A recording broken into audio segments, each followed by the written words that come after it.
It's time for Two Guys and a Girlie.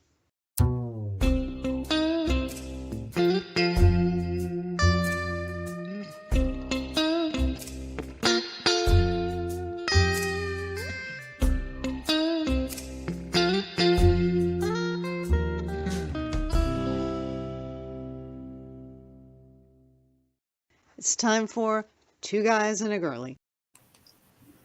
Hello, everyone. Thank you for joining us for another episode of Two Guys and a Girlie, where every Sunday at 2:30 p.m. We live stream on YouTube and Facebook for, 44 minutes, give or take. And myself, Denise, aka Girlie, and these two guys, Clark and Nick, talk about I don't know. What do we talk about, guys? You'll find out soon. Oh, wait. Before you answer, I want to point out to our viewers and listeners, this is not necessarily a three-way conversation, right? Yep. We're here to engage everybody, either through comments. I'm already married. I can't do that. Shut up, man. Through comments, or get this, live in the studio. Because Clark or Nick can send you a link, and if you're so inclined, join us in the studio for conversation. So, anyway, so what's the scoop, guys? Well, how you doing? I'm good. How are you? I'm okay. All right. Clark? I'm good. Me? Am I supposed to talk? Yep. Yes. Can you adjust the volume from your Oh, microphone? All right, I can do that. Hey, everyone. Test. Which way is this? Yeah. Ah, you look like an old-timey newscaster. You know? Yeah, I know that. Being an old-timey, microphone. being an old-timey person, is it getting louder or slower? No, you're good. You're good. Yeah. Right there? Yeah. But if I have it was distorting before. That's why I told you. Oh, but it's not distorting now because I No. It's perfect. Yeah, some random emotion enters my voice and it would just green go right over the red and all. Hi, how are you? Fine, thank you. I'm done. Oh, that's what. Okay, so yeah. let's talk about stories. Well, just talk. Sorry. I talked over you. Please. All right, rewind the tape. We'll start over. Okay. Yeah, Clark, take a sip. I'll take a slip. Okay, let's all take a sip. Cheers. All right.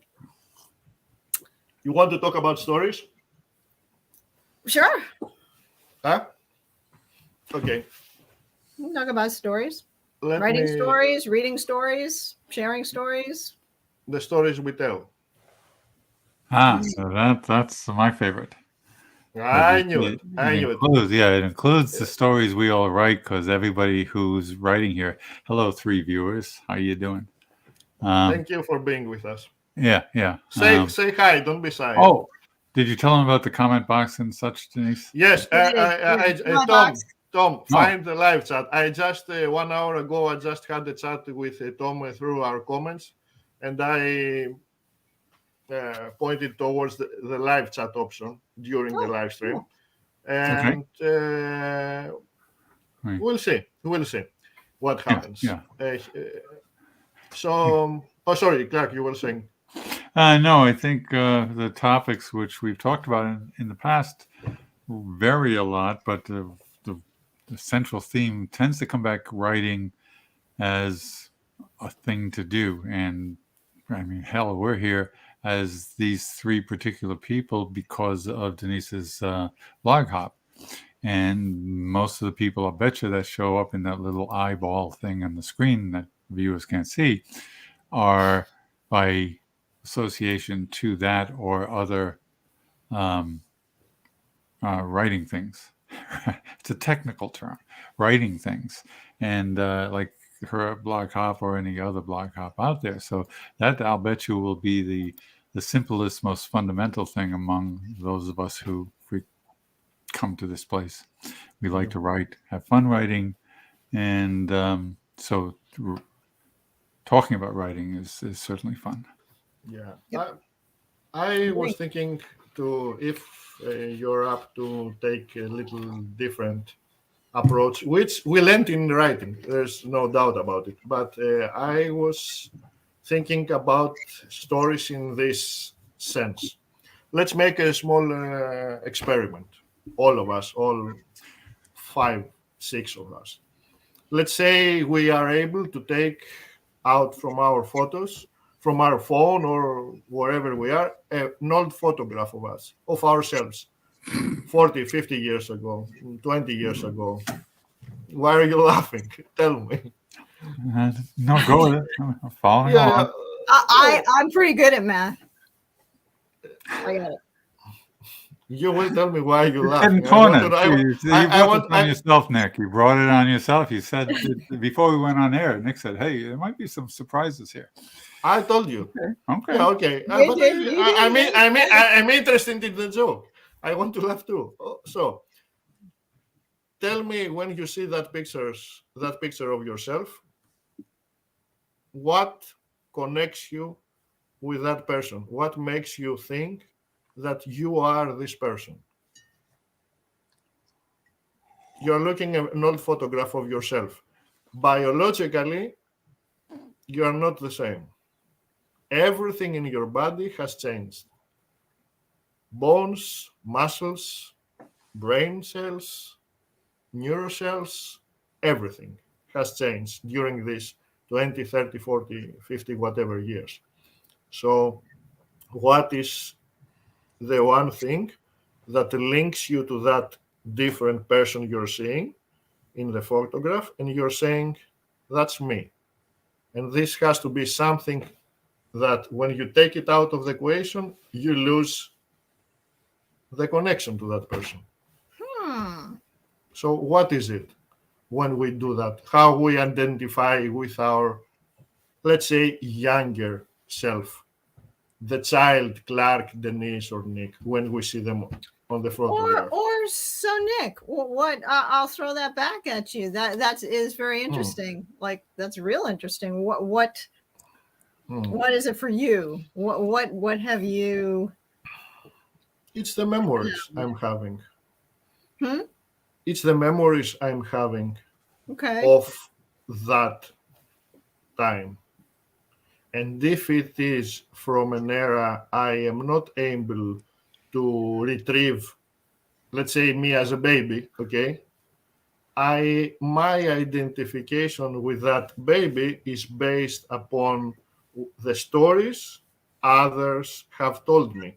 That, hey, Nick, this is you when you were 2 months old, because I cannot recall my personal memories. If I'm at high school, yes, I will see myself and say, this is Nick, because I have a memory of it. What do you think? Is this the element that connects us to our older selves? If you're lucky, and I'll use my own opinion of that approach, and I lift a lot of things from Castaneda, and he talks about the rings of power. And as I understand what I have read, is that the world is created by the people around us from the start, and then we continue it by description. The world is this. Watch out for that. Don't do that. Those kinds of things. So that's the interesting thing about what you're proposing. And I would suggest that the nature of your connection to your picture tells a lot about the person you are, whether you know it or not. Because to see yourself, it has to resonate. We use around the doctrine, we use identification a lot. Identification isn't simply an emotional transaction of, I know how you feel. It's a connection over time and distance, and that you can, how you identify with that picture in person would tell a third party stranger a huge amount, I'll bet you. None of which I'll contribute, but I like the question. I have more variables to throw in the mix, but I didn't want to speak for 5 minutes straight to just throw everything out. I prefer to evolve the discussion as we go along. Oh, So there is then you want to so know the best time travel movie ever made? I'll tell Yeah. you. Predestination. Ethan Hawke. yeah, I Oh, see yeah, that. yeah, yeah. Oh, don't Yeah, tell. yeah. No spoiler alerts for the other three, but Yeah, yeah. holy smoke! I mean, Oh, perfect Yeah. time travel. Yes. That when I recommend it to other people, I say you will enjoy this again at least 2 times, like 3 days later, 7 days later, as the implications filter through. And who's that? Hey, Ford. Ford, sup?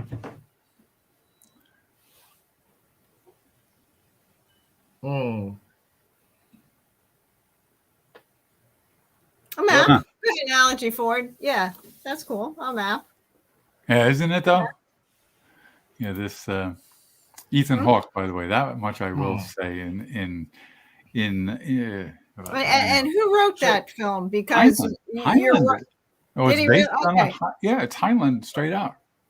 Huh. Which, for those of us old enough and predisposed to read golden age kind of science fiction, 40s, 50s, early 60s, is that Heinlein was a gigantic Roger, and his stories were, it's like some music you just like just because, and you wouldn't want to have to defend it in front of an impartial audience.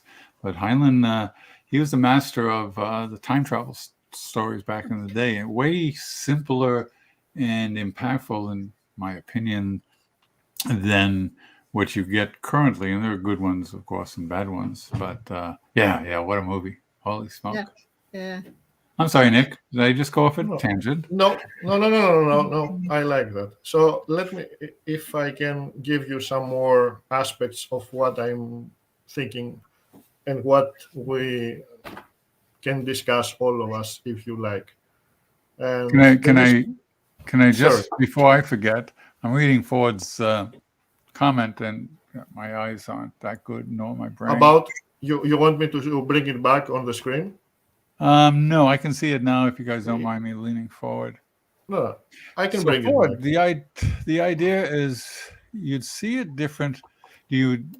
Does your brain make a distinction in terms of what's different, or is it just allow for difference and then looks for the commonality? Is that like, yeah, Okay. that's, I'm getting that out of that last line about a map. Yeah, and while Ford is typing his answer, may I give you some more food for thought for our discussion? Sure. And please allow me. I think I will try to express it as fast as I can in a few minutes, and then because there is a lot of neurophysiology involved, whether we like it or not, because it is our brain involved. So the stories we tell, if you think about it, we have 3 sources of material from where our brain draws the necessary data to create what we are calling as identification. Our memories, as we discussed, which is a main link to our past self, although biologically different. It's what we have experienced firsthand. Okay, if I touch a candle and I get burned, that's a first-hand experience. I will remember that I got burned when I touched the fire on the candle. And then there is whatever we are told as a story. We hear, we watch a movie, we listen to a radio station, whatever. There is this pool of content that goes into our brain. So what happens is that, remember I talked to you some in the second episode about fMRI, the functional MRI, which shows in real time how our brain works under different circumstances. What we know now is that our brain fills in the blanks. which means that in any given situation, it takes the data from that condition we are facing and fills the gaps based on our previous memories, experiences, cultural input, confirmation bias, everything. They go into the stew we are ourselves and then give us what we perceive. So based on that reality, what we are thinking is that, and what we are discussing is how important is the stories we hear from other people and how important are the stories we tell to ourselves. Primarily about ourselves. Let's talk about ourselves. Because this is a very crucial element of who we are. This is how we create our identity. From what we have experienced firsthand, from what we have heard, from the narratives our cultural environment creates, and we are digesting that, whether we like it or not. But we can control what we hear. I mean, some people now choose to listen to the three of us, and we add content we produce that goes into them and becomes a part of them. Remember the motto that says, we are what we eat. It's the same thing. We are what we digest intellectually. That everything goes into the mix. And that's where the stories I told you in the beginning come into play. And I will stop now, but I will tell you more about the significance. And I know you both have a lot to say about the stories we tell to ourselves. So that's the premise I'm creating for the storytelling. If you want to chip in, please feel free. Huh. Stories we tell ourselves. Wow. Let me tell it otherwise. Let's say in other words. First of all, this is not a passive procedure. I mean, our brain decides from what part of the storage facility, which files to choose to fill in the blanks. But what stimulates our brain to choose a particular area? Exactly. That's one thing. It depends. Exactly. And context. And based on that, this is a question. Someone, I don't know if he's watching, but Panos, this is your question. He said to me, why are we very fast in telling a negative story to ourselves, about ourselves, instead of a positive story?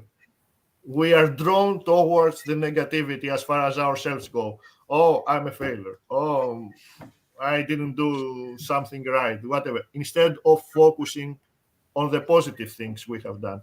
And he asked me, why are we so fast to tell such a negative narrative to ourselves first, even though we know of the good things we did? And I didn't have an answer. Maybe I have a very vague answer, but do you have anything to say about it? Hi, Michael. Michael, which Michael? Hey, what's up? That Michael. Hello, Michael. So, anyone? No one? Denise can. Hi. Sure Yes. can. Wow. There's a whole bunch of I guess reasons that pop into my head. One, it's easier to get all negative and easier. I don't know. Or talk about the significance of the stories we tell ourselves. Let's forget if they are positive or negative first. Do you believe in the stories we tell ourselves that are significant? I gave you a neurophysiology base, okay? But now I want us to explore deeper. Do you think that the stories we tell to ourselves, apart from whatever input comes into us. The story, the narration we have with ourselves. Do you think that's important? And if so, why? Are you talking historically, Nick? No. Just now, as we're sitting now. The in the stories present we time tell and day. ourselves? Well, sure. It depends. Drawing on whatever facet of life. Sure, it is. We all have conversations with ourselves. It's. Oh, are we going to blow up? That wasn't me. That wasn't me. It was you. Where was I? Stories we tell ourselves. Yeah, Michael. In fact, Michael, if you just came on, we're talking. Nick had proposed to. Hey, Frank. Nick originally got this thing started. To restate the. You see a picture from your past childhood, I assume, or earlier. What do you make of that? I'm taking liberties with what Nick said. Yeah. And so Frank can come into the discussion. Yes. Okay. And there. Yes. Clark? And I kind of am agreeing in a way that he'll say, what the heck are you talking about with Frank? Because I'm of the opinion, and you'll see it, I use the phrase often about relating myself to the world around me and the people who make it up. And I used to just add on, I said that on purpose, who make it up, because the idea for me is that, as we talked about originally, the world is, for the infant, is created by the people in their world. They tell it what the world is. The cultural narrative, isn't that the cultural narrative? We are surrounded, and we are unable to block much of it. We digest it whether we like it or not. Right. Most of it, yeah. That gets you started, but then, and I like this. What did you say? Cognitive, or what was the bias? The confirmation bias. Confirmation bias. For some reason, that's been popping up lately, and I love the concept, even though my head swells up and my face falls when I realize how guilty I am of doing that, because I love to read we all are. Stuff that tells me implies I'm correct, and everybody else is wrong. But the idea was suggesting to Frank was, for me, the people who make it up say that in line with the bias is that they're acting in ways consistent with the world around me. So it isn't just my narrative, it's more of a chorus, with me being lead, if you will. So in a sense, the true nature of that, I want to believe, is secondary to what Nick is suggesting, which is how do we view ourselves in that context, which also relates to the cafe. Yes, but let me reiterate that. Let's say that the story we tell ourselves is positive, but not true. The paradox is that if we keep telling this story to ourselves, at one point it becomes truer. Mm-hmm. Usually, this mechanism is happening on the opposite side, on the negative side. We reinforce, we get drawn into the negative narration, and we get in a downward spiral, and it ends up sometimes in a very unfortunate endings. Self-fulfilling prophecy.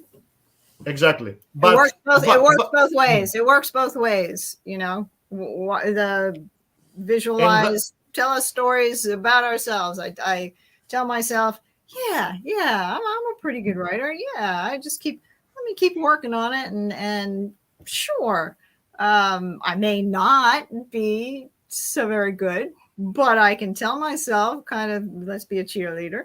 And conversely, the whole idea of negative, because I won't say everyone, but many of us can get in that space where it is all about negative and like, well, shit, I suck.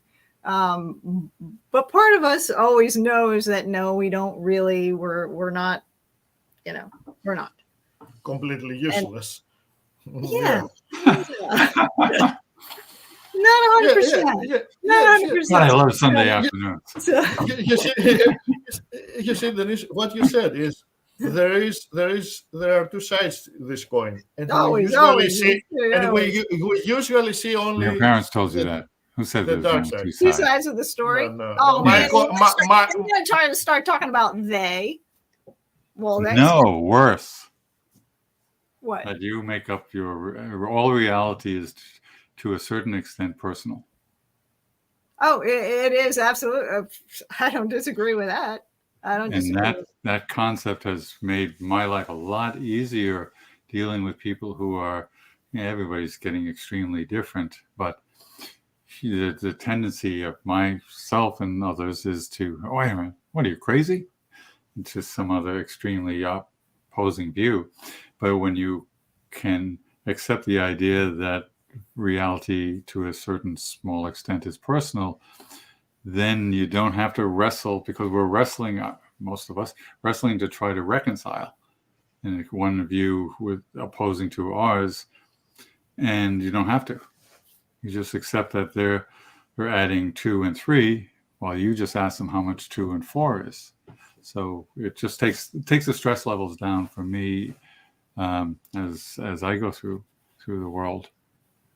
and again, it goes back.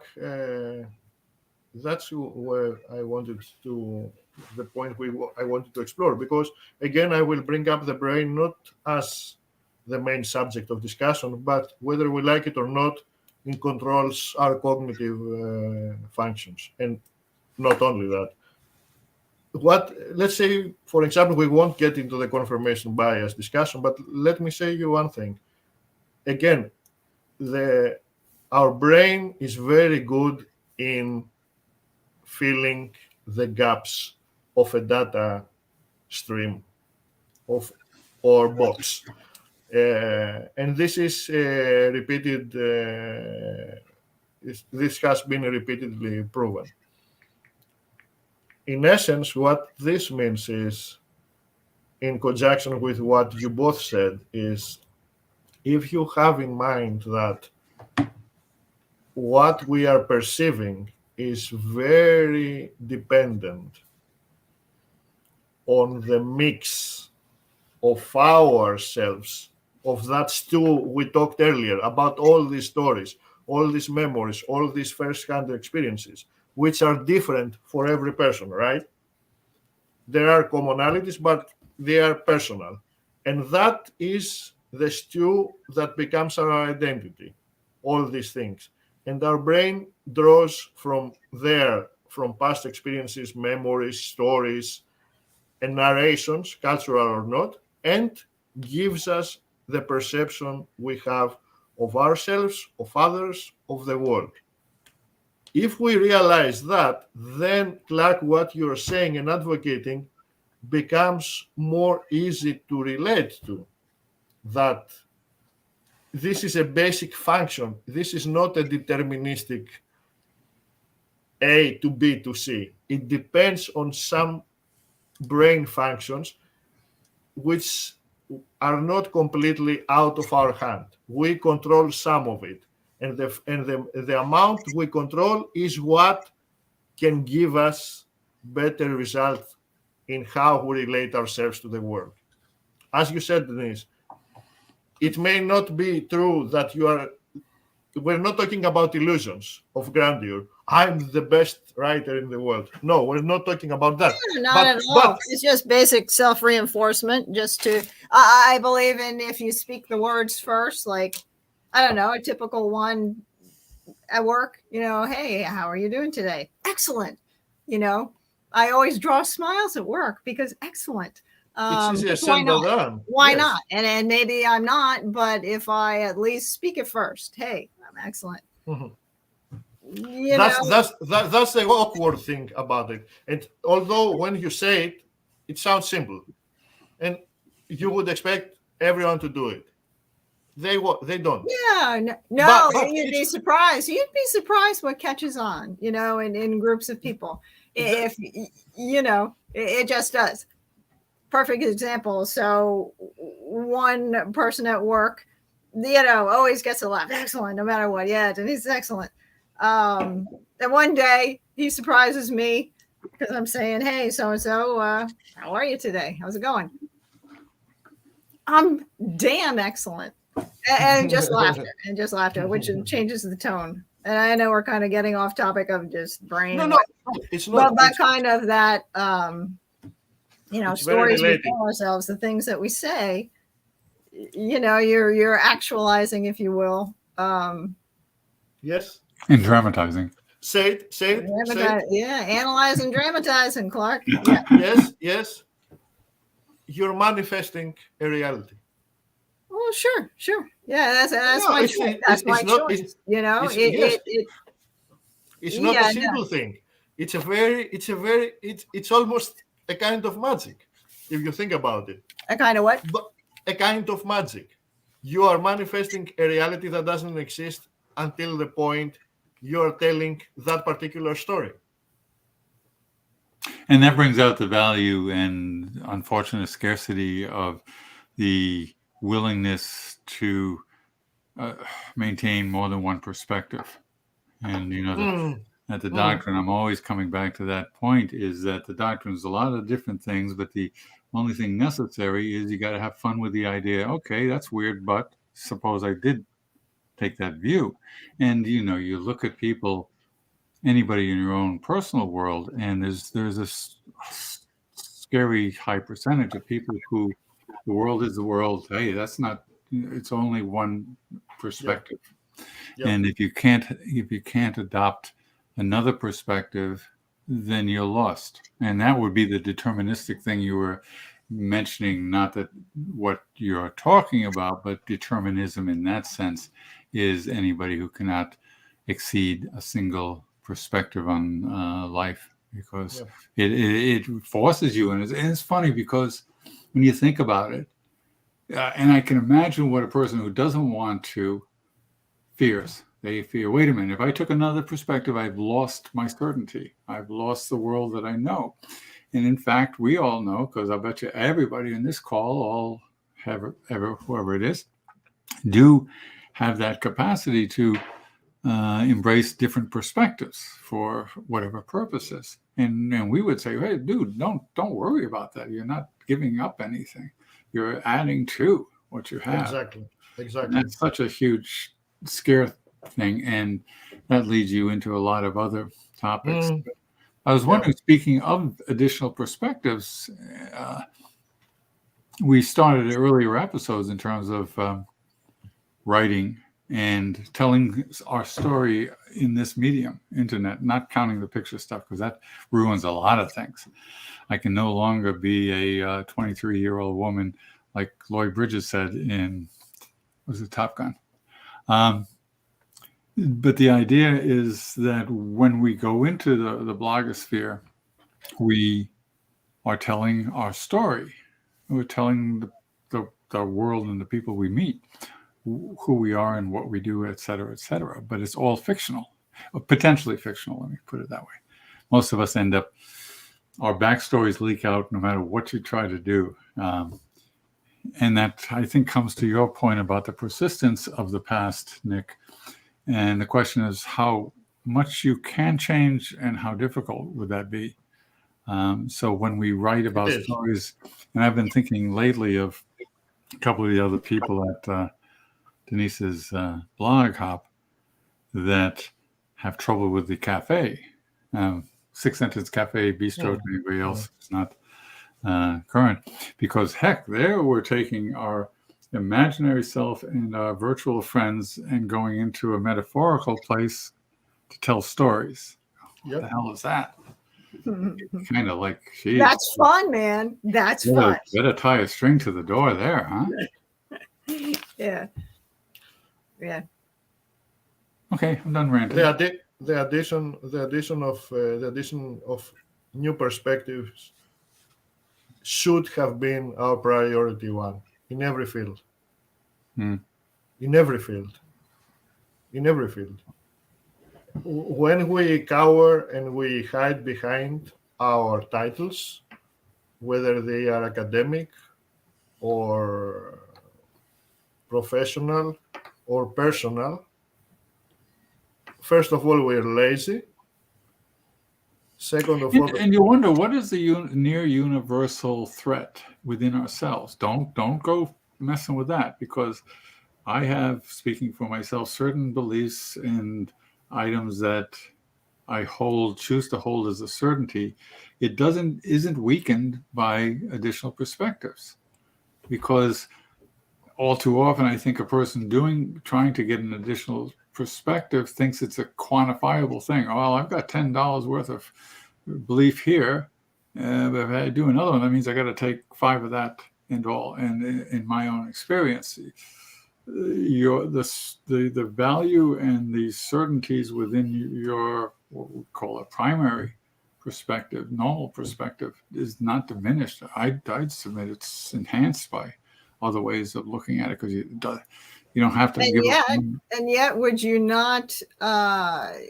You would not consider that possibly there are some who view the entertainment of the alternative, whatever perspective, as a threat. Yeah, And not defined consciously maybe in themselves as a threat, but that feeling of, wait a minute, what I've always known, what is dependable, reliable, whatever, versus that all.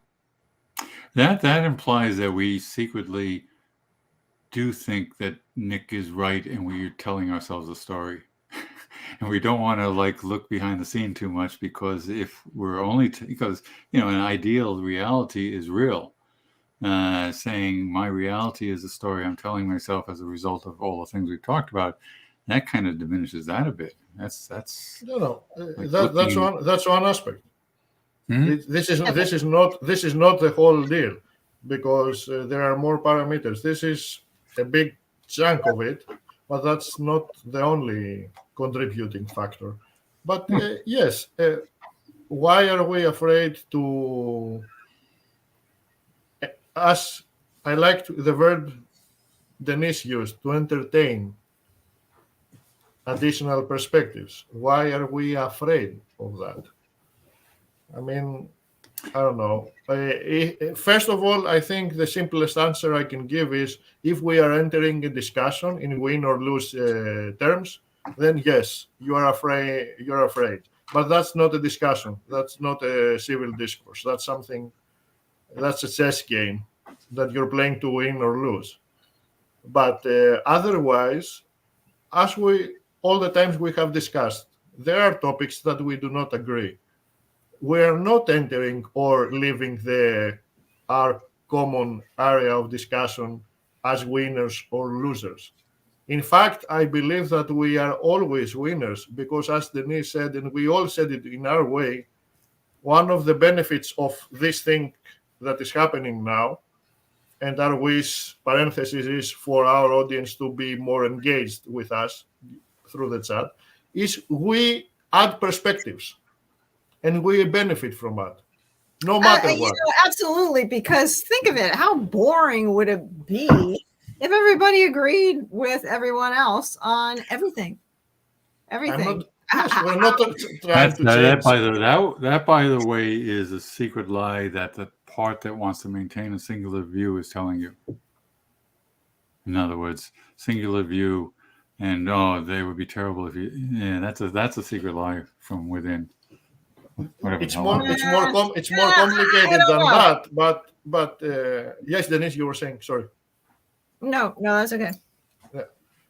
I think, apart from the psychological or cultural reasons, let's say you have settled in your frame of beliefs, like we are sitting on our favorite chair now. Okay, we wouldn't appreciate it. We wouldn't appreciate anyone trying to get us out of our favorite chair, right? We feel comfortable where we are right now. And have in mind that our brain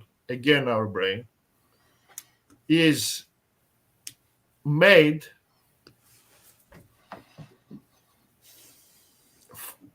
to be compatible with an environment that is not changing. Think about that. think about that. In our lifetime, the way the time passes, as far as human lifetime goes, in general, our environment does not have seismic differences and changes. Yes, through our evolution, our brain evolved in such an environment, and Oh, you're so speaking in general, because Yes. certainly, yes, and so it evolved in an environment that change is not happening every second, every day. Now, think about what happens to us as species during the past years with the pandemic that brought a seismic transformation of our world. All kinds of things happened to the majority of our species as far as internally psychologically goes, because it's beyond our way of operating. In the same sense, when we present a different perspective, unfortunately, we see resistance to that. Why? Because the other person says, "Oh, I'm comfortable where I am. Don't open any windows to my perspective. I don't want any more light in the room. It's in my head. I'm okay with that." But that is not a move forward. And as you said, Clark, I subscribe to what you said 100%. It's an addition. It doesn't detract from your own system of beliefs or whatever. It enhances. Yeah, but the So- problem, of course, comes down to we're preaching to the elect, and anybody who's here or in common with ourselves, the anti-bias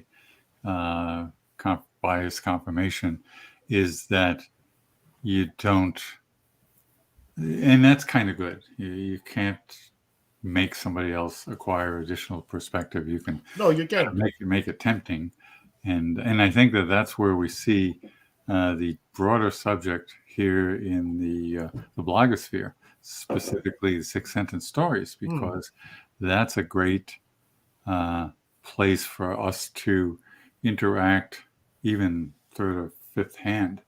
In fact, I interrupt myself if Frank is still there. Hey, Frank, are you coming to the cafe or what? I'm sorry, I get off topic.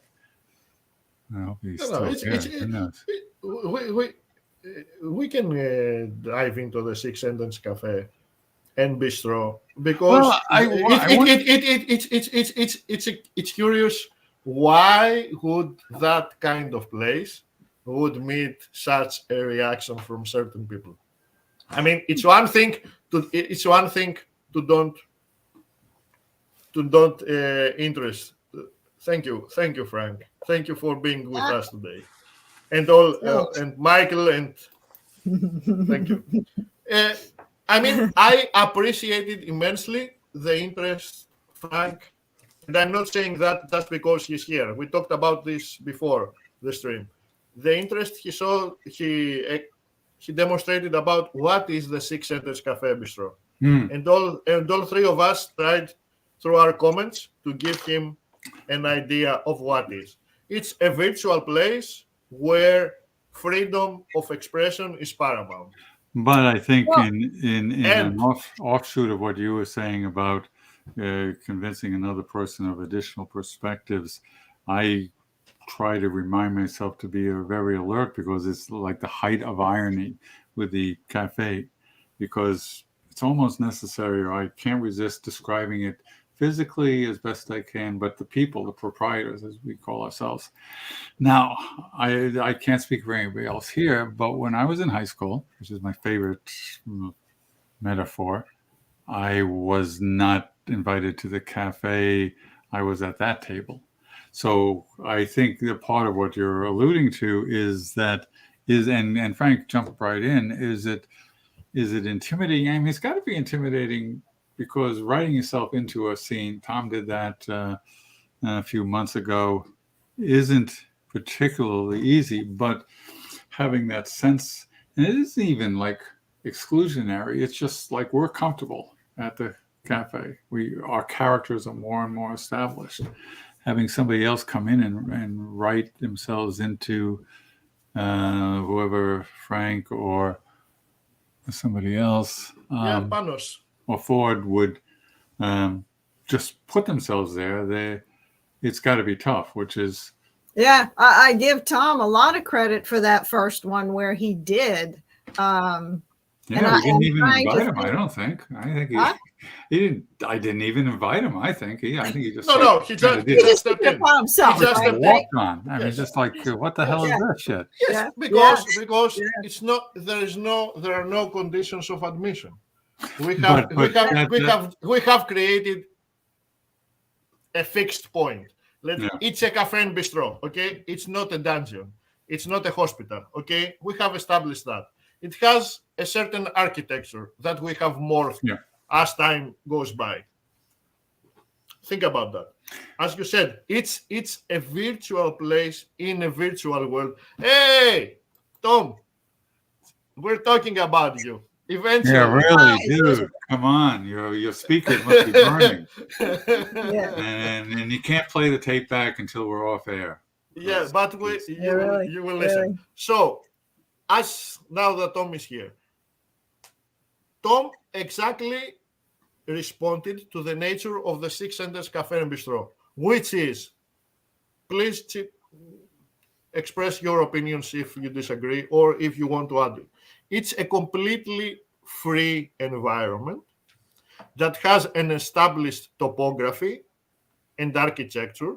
It has 7 main characters in it, which with their own personalities and backstories evolving, and that's it. The door is open. That's the door is balancing open. act. There's a balancing act between presenting it which unavoidably portrays or projects a certain membership against non-membership. So the challenge is to keep that. I mean, the consistency. We never said subscribe to the Six Senses Cafe and Bistro to be able to write. Yeah, and we're not selling. We never said that. Coats with members on it. No. I mean, Tom even started his own menu at the bistro kitchen. He didn't ask for your permission. Yeah, I know. So, we probably need a membership committee to review. Then review that kind of stuff. But again, it's a very interesting experiment, and I would submit that the freedom we argue that this place has, that's what threatens some people, and that's what makes them respond the way they are. They are trying to minimize or to lower what the cafe is, because they are intimidated by the very relaxing nature of it. But I would add one more sentence. I will speak for myself. I love that place. I am the gatekeeper there. I love it. And I will protect it if necessary.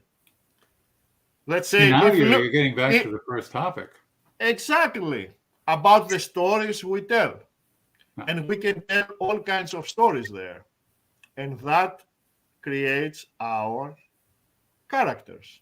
Now that's tougher. I find that way hard. I mean, I can write my character in the building and doing things, and I've tried on a couple of occasions to take the story out of the building to additional characters. And that's for myself, I'm finding that tough, which in my relationship to the whole thing is kind of the point, to find things that can't write and figure out how to write them. And at that point, and in that context, that setting, being the boss of everybody, it's easy because nobody can make fun of me. That's true. You think nobody makes fun of you? Ford. Where the hell is Ford? Is he still on this call? Hey, Ford, come on. Play the security feed after you exit the Six Senses Cafe and Bistro and see what happens. You know what you just said, Clark, about writing and writing out and beyond the Tall Thin Man and other stories is That is the cool point. I mean, everybody watching and all the people at the Six that we've invited, I think that would be great. So someone, and that guy Matt did it with his character Harry. It is challenging to have someone come in. Tom, I don't know, you just made it easy. I don't know. Yes, because You're fun. You're fun. But from that writing storytelling point of view, that really is a challenge. So you have someone else come in into the cafe with their character, Yeah.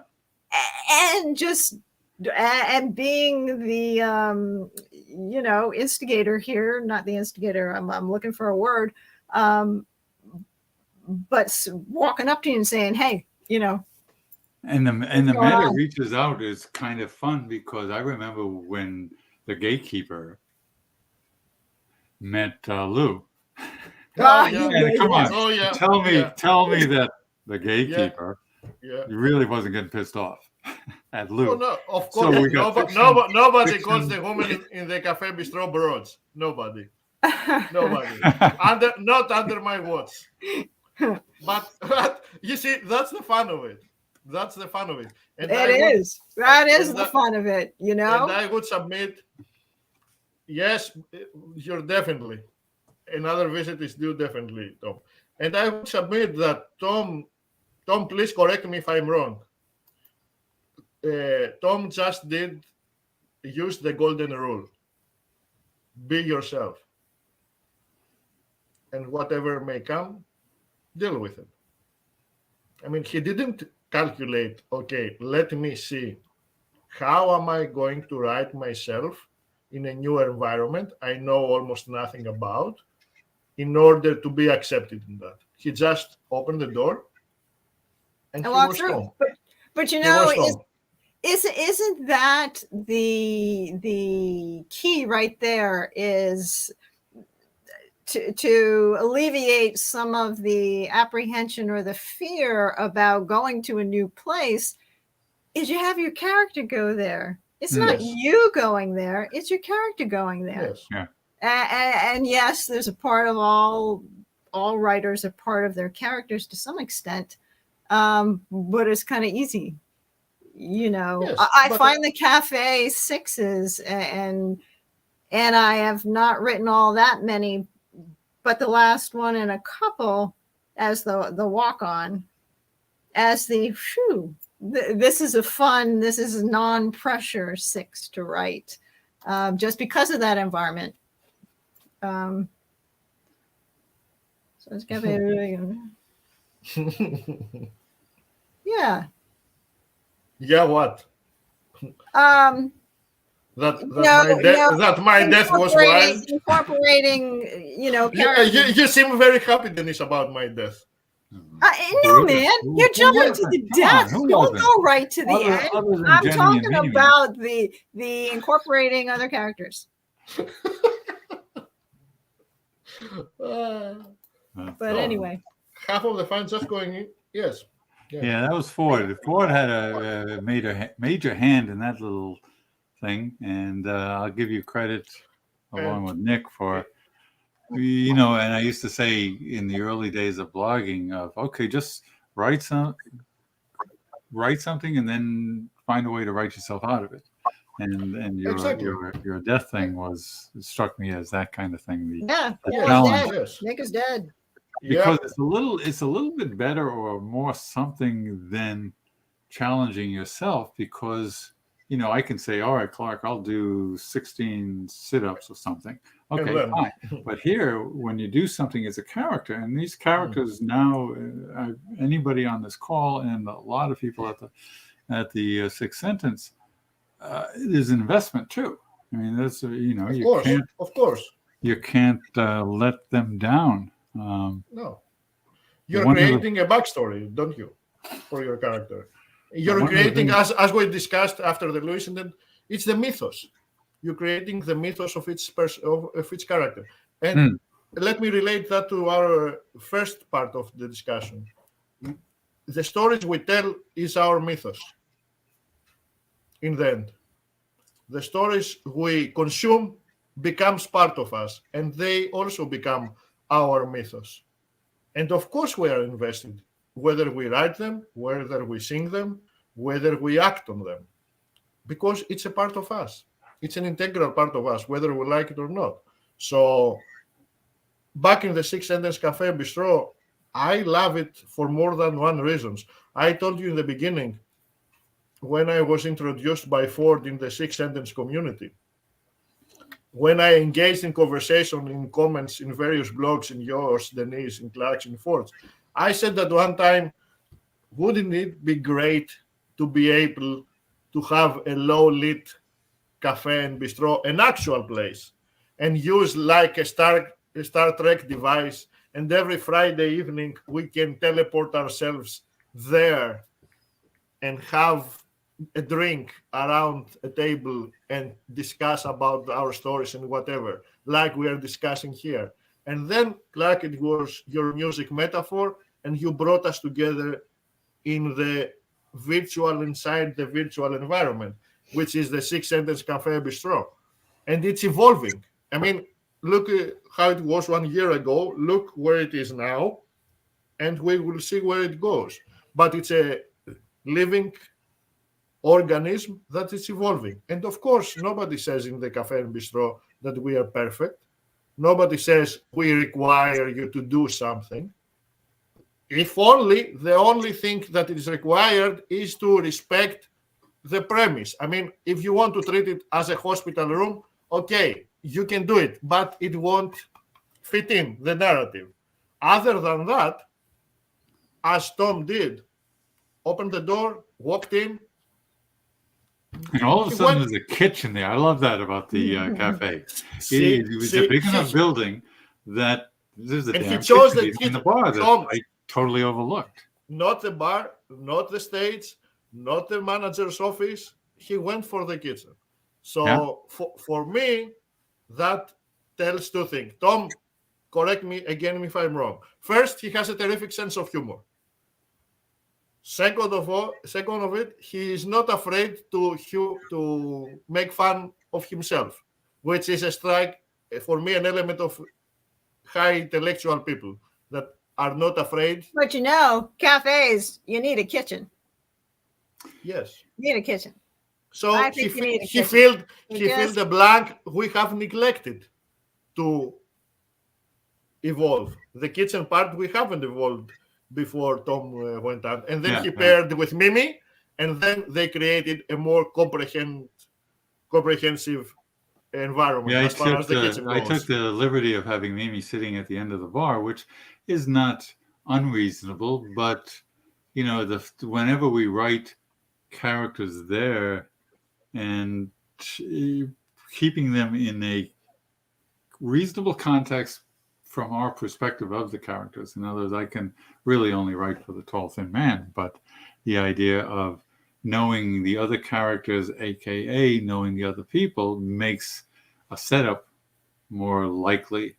And we've got and the manager's office is like that.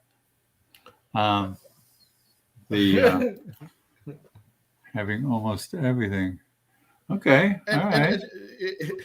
Remember the episode I wrote with Jenny singing?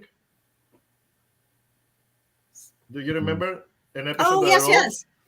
Yep. Mm-hmm. I remember that. That was good. Refresh my memory. There was an episode I wrote where there was she was sitting at her usual table at the alcove. Yeah. And I invited her up the stage, and she sang a very heartbreaking song in the way I imagined it. And me and Denise and Ford were playing the guitar, the drums, and the bass. And I found that to be a very challenging, but at the same time, very beautiful scene, because a lot of us were involved. Jeannie approved of it, and she said, "If only I could sing like the way you portrayed me." Her saying that. that was my dream come true. I said, even if it is for one story, you can live your dream. And for me, that's a part of the magic that exists, especially in the Sixth Sentence and Cafe Bistro. And again, I'm inviting anyone to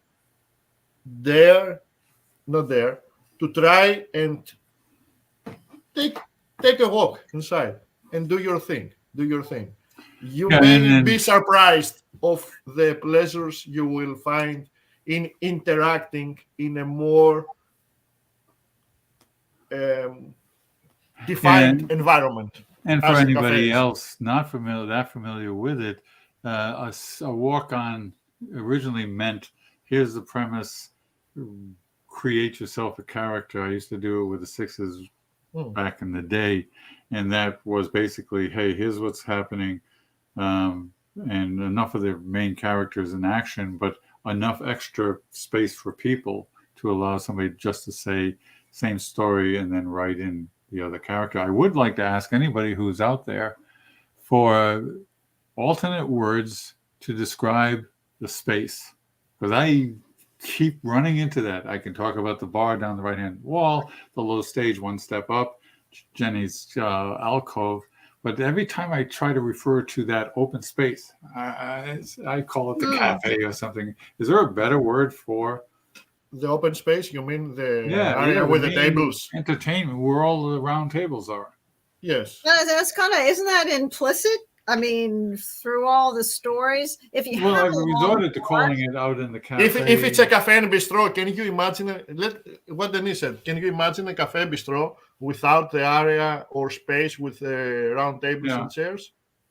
Yeah. Oh, no. We'll have to. Yeah.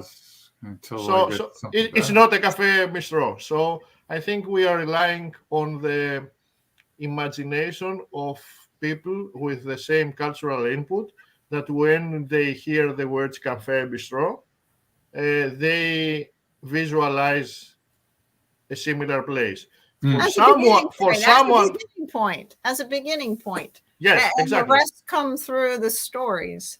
You know, I've Nick, you and Ford did a dedicated, topic subject thing at your blogs and listing all your sixes, and that's kind of I don't think you did that, Clark, of putting all the sixes in a row, because for me, I don't know, it's like a journey. That's the evolution. Yes, that's the joy in just creating and seeing how, starting with the basics, this is the cafe in its basic form, the bar, the stage, etc. And then the colors just get painted in, the more stories that are written and the more characters that come in and out of the place. Well, that's that persistence of the setting that makes everything. Definitely, which makes it, which is why we can call it a real place, because it is that place. We've all had, either now or in our younger days, our favorite place to hang out. We should get Keith on here, because Keith, I read. He's an actual owner of a bistro in real life. Yeah. We'll have to send him out an invite just to get that kind of. At one comment, he wrote, I may buy a place next to the Sixth Sentence Cafe and Bistro. And I told him, Keith, if you do that, what will happen is the wall between our bistros will be teared down, and this will be one hell of a place. United, that's for sure. And we made reference to the basement and the loading dock, which I've had experiences with. So there's plenty of expansion room. I think there's some reference to the roof and the corridor, of course, at the end of the bar. There's always semi-dark corridor. We haven't defined the end, so plenty of interior room. I think Chris had said something to that effect about the expandability of the physical thing.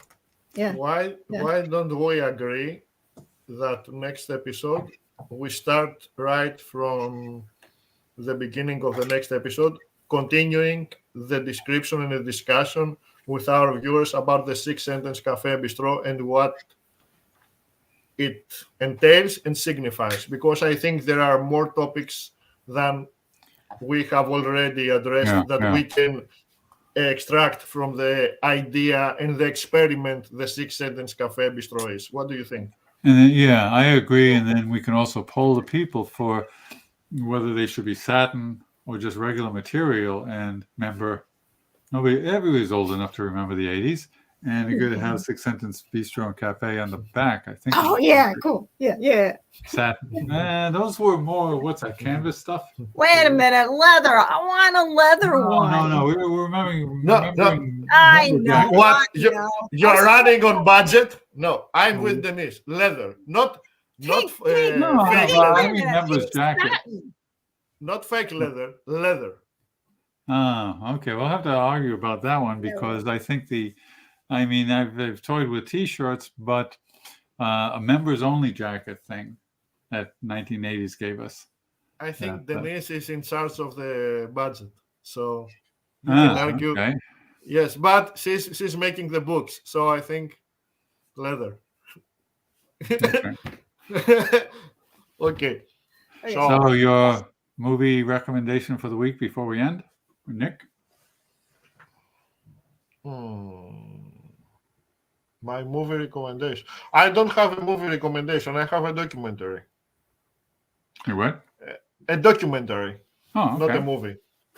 It's on Netflix. It's called Ancient Apocalypse, and for me, it's a big pleasure to watch it in mainstream media, and imagine what it is from Graham Hancock.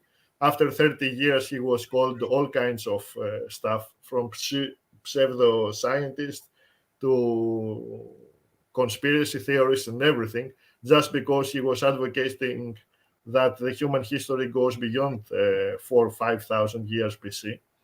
And now we have accepted in the orthodox scientific discussion that at least human history recorded goes to 10,000 BC and counting. So this is a documentary that exhibits all the evidence that support that fact. And I'm very glad this is more easily available to a wide audience. Ancient Apocalypse, that's my movie or documentary for the week. And my outro also, last words will be good to yourselves and be good to everyone else. Okay. Clark? Nice. Okay. I'm All right. pulling up. Hold on a second here because I wanted to do a link. I hope I haven't. I know I love the movie, but hopefully I haven't already referenced it. Jumanji, Welcome to the Jungle. The first one with Robin Williams. No. No. Opposite.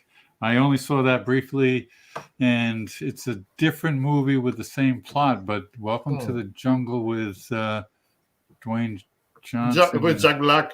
Yeah. and Jack Black Yeah. is not only one of the best movies, but it's fun from a perspective of writing. Meaning, who out here hasn't read stuff about screenplay writing in the Ark of the Covenant or whatever you were supposed to do with characters. And you can watch this movie and see it done so clearly and well done, of introduction of characters, what is inciting incident, all of the stuff that you read in the writing books is very clearly, without being clunky, outlined in that movie. So Welcome to the Jungle. Only that version, though, the Yep. Jumanji. So that's my recommendation, Denise. Only because I was recently talking movies with someone, and specifically Tom Cruise, Michael Mann, actually. And so with Tom Cruise and then Michael Mann, I always go to, and I'll end this on a darker note, Collateral. Jamie Foxx. Yeah. I really enjoyed that movie tremendously, just for Michael Mann's style of cinematography. That whole, I like the aerial stuff. Good film. Michael Mann is a magician in filming action. Just a good film. I've never been a huge Tom Cruise fan, But his Vincent was But he was an anti-hero, okay? He wasn't a superhero good guy of the movie. He was Oh, no, he was no. an assassin. So not at all. hats off to him that he took a But- swing on that alternative character. Yeah. Oh, yeah. and- So That one, okay. okay. So anyway, so that's my recommendation. Let's- Good film. Let me For in here. Cool. Frank, Pano, Michael, thank you very much for being with us. Let's take it since we're this Tom? long. Frank and etc. Tom, any movie recommendations? In the comments, please. Yeah. If anyone has any, YouTube user, hello. How are you? Fine, hi, thank you. girly and guys. Hey, Hey. Frank. how are you? Okay. All right. So I guess Thank you for being with us. But Cool. okay, so if nobody else has the things that will let me. Oh, okay, Frank. Thank you, Frank. Hoping you're watching a movie. Okay, yeah, Jumanji is a good bet, by the way. Or of course, Predestination. I mean, we started that earlier. Yep. You can't go wrong with that. No. So So anyway, so we've all I've had a really good time today with everyone. Hope Me too. everyone comes back next week, 2:30, live, Facebook. YouTube. Uh, Yep. Yeah, absolutely. And Ah. what? Sorry. No, If go ahead. if I said I have some statistics I wanted to share with you, give me a few seconds. Okay. from our YouTube channel, which is for a channel as new as ours and with so little exposure, it's humbling at least. Oh, sorry to interrupt. Yeah. La Cabina. La Cabina. Okay. I've We'll not check heard it out. about it. Hold on. I got to write it down. Give me a Yeah. pen. La Give me a Cabina. La Give me a Cabina. pen. Remember that. La Cabina. Okay. Yep. Okay. Thank you, Tom. So, just a few seconds Michael. to tell you that from our YouTube channel analytics, for the past, this is the 4th episode. So let's say we are 1 month old today. Yes. Okay. We have over 1 day worth of watch time, over 24 hours of watch time, which is incredible in my book. And out of 524 impressions, 33.2% of them were recommendations that YouTube, the algorithm of YouTube, made of our channel to other users, not to subscribers, to other users, random users. And we only from that, we had 100 views from random users that our Should live have known streams. better. Yes. But- They're gonna regret it. Damn it. They're gonna Hold regret it. on. Okay. Wait, Okay. before you sign off, let me get this but last. for me, Hold for me, that's a lot. We're nobodies in the grand speaking scheme of YouTube. Yes, I am nobody. Okay, so we have not. I am nobody. But and Len also is I am nobody. Who are you? Yeah. So Len. All right. But, So what you got, Clark? What's I'm just last? trying to catch up with the. He's I'm not writing the Mr. movies. Piper. Yes. Movies? Yes. Yeah, You can write them as comments afterwards, Clark. Don't worry No, about it. I kind of like to do this Yeah. here. Hold on. And Darkest hour. that's all. And for me, again, it's humbling. It creates hope for the future of this thing we are trying. And again, if you're here with us, just know that our main ambition is for you to engage with us in conversation. Yeah, It's fun. not we're not preaching, okay? We're exploring all kinds of things from writing to self-development and everything else between, and we would really appreciate your participation in any Let's stage give Yeah, yourself- form. instead give of going yourself out for nightmare. Sunday drive. That's right. And speaking of that, and Death Defying Acts, keep in mind we have 3 seats available. If you like having the face, it's hard to imagine that. Oh, right. We'd be sending you a link if you chose to, and we can do that kind of stuff. And if I may, if any one of you is reluctant or for any reasons we totally respect not to be exposed as live camera in our stream, but wants to participate in our discussions, that can happen like that. We will have your feed like a fourth, let's say, Tom, we'll have a fourth window. For example, like he needs an invitation, Nick. No. The guy would figure his way into the stream anyway. I'm sorry, Tom, okay. Did I say that out loud? Okay, so all right. Let's say, can I finish my sentence, please? Thank you. So sure. that person will be like I am with an avatar photo, and he will be still able to discuss with us without a live feed from his camera. This is something we can do from the StreamYard suite we are streaming. So don't worry necessarily about, for any reason, you don't want your live picture to be on the stream. But if you want to participate live in the discussion, there is also this way that you will be in live time discussing with us, but not with your camera feed. So this is also an option that I wanted to have it on the record as an option. Yeah, if it turns out that you are what's the word, genetically a chicken, you could do that. Sorry, did I say that out loud too? Jesus. Denise, you better talk us out of this thing here. A little late. Yeah. What the hell? Okay. I'm not editing anything else. It's there. It's there. All right. Oh, Thank you two guys, Clark, Nick, everyone watching. Come back next Sunday, 2:30. Facebook, YouTube, we'll be here. And hopefully you will too. So, see ya. Bye-bye.